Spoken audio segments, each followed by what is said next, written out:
My name is Peter Joseph. I am currently the de facto founder of an organization called the Zeitgeist movement, which is seeking to alter the current cultural climate, if you will, into something that could be considered actually sustainable for not just one nation or class, but all the world's people.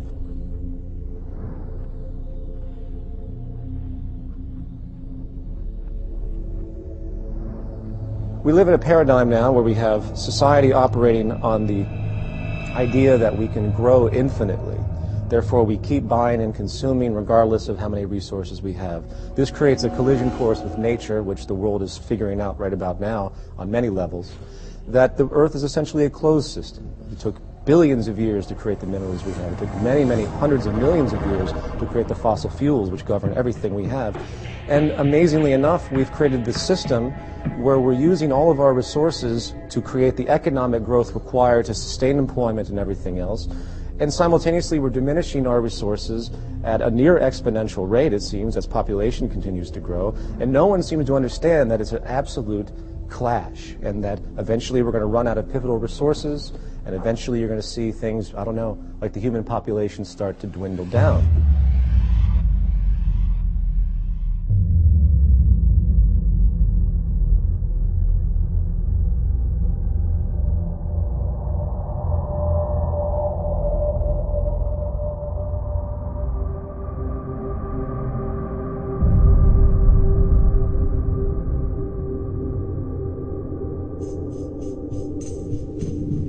My name is John Fresco, and I'm going to present the concept of the Venus Project.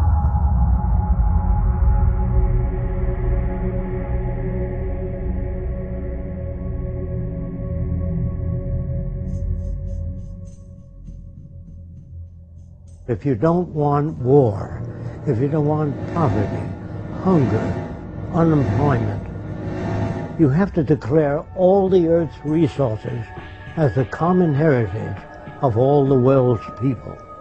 All the artificial boundaries have to be removed so that people can travel anywhere.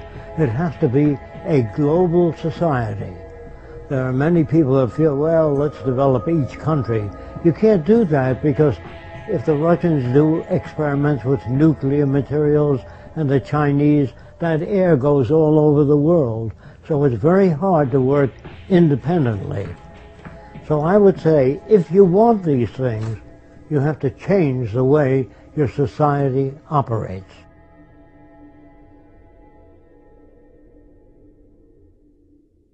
We believe here at the Venus Project, we are not civilized yet.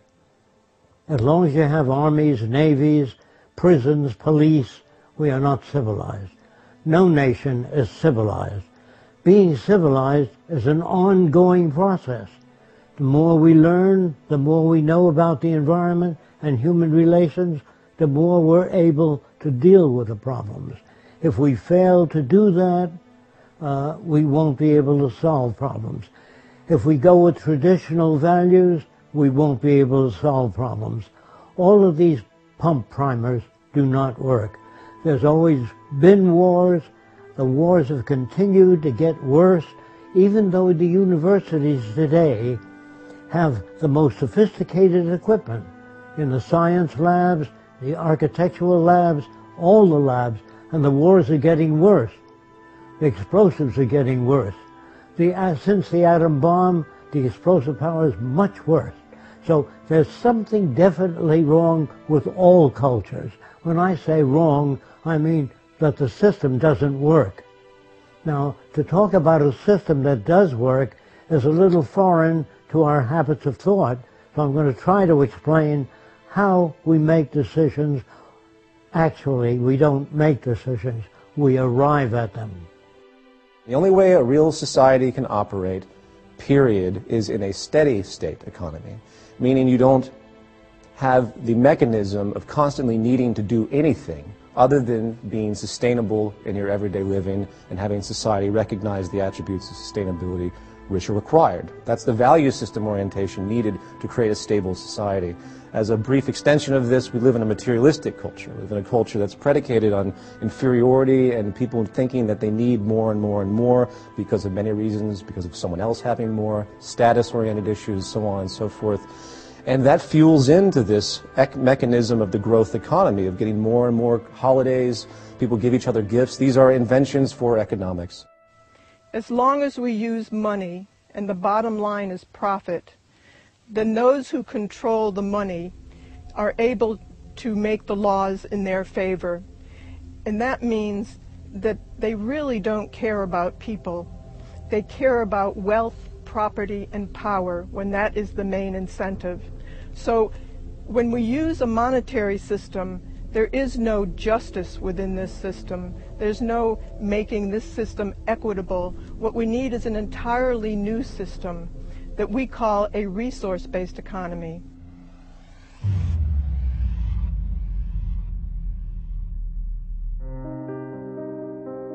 In regard to social operation and how to create a new society, or better yet, just to say to create any society that would be sustainable and efficient, there's really an empirical train of thought, if you will, of how to do that. First of all, you have to think about what the human being actually needs.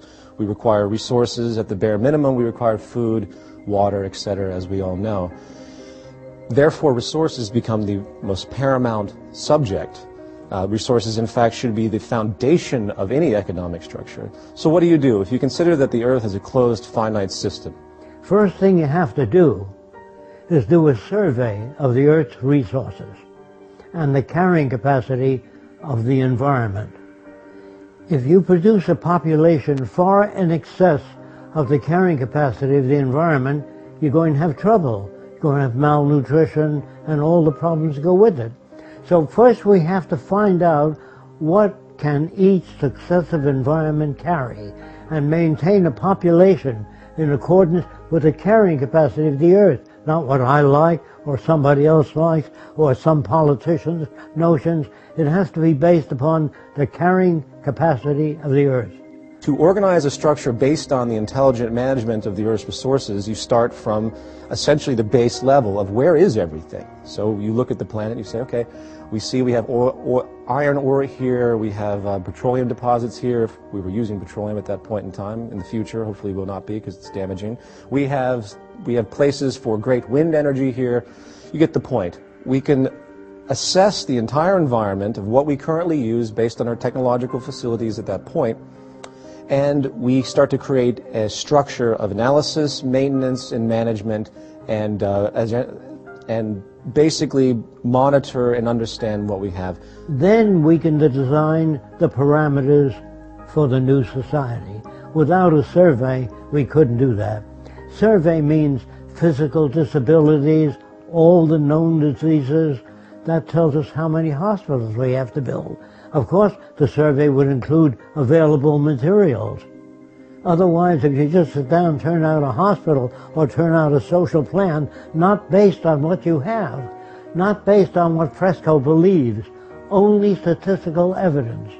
The end of what's your opinion should have been gone in 1927. Then you move to the next level. How do we utilize resources in the most efficient way? Technology is the methodology to harness any type of resources we have. Technology is the growing intellectual field that allows us to know how to manipulate our environment for our betterment and to be more sustainable, hopefully.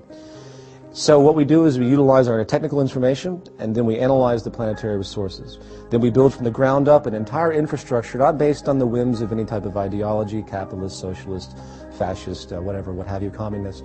You do it based explicitly on the most efficient means to do it with the most peak efficiency possible based on the technology available at the time, the intellectual resource of the time. You have peak efficiency and sustainability as your goal.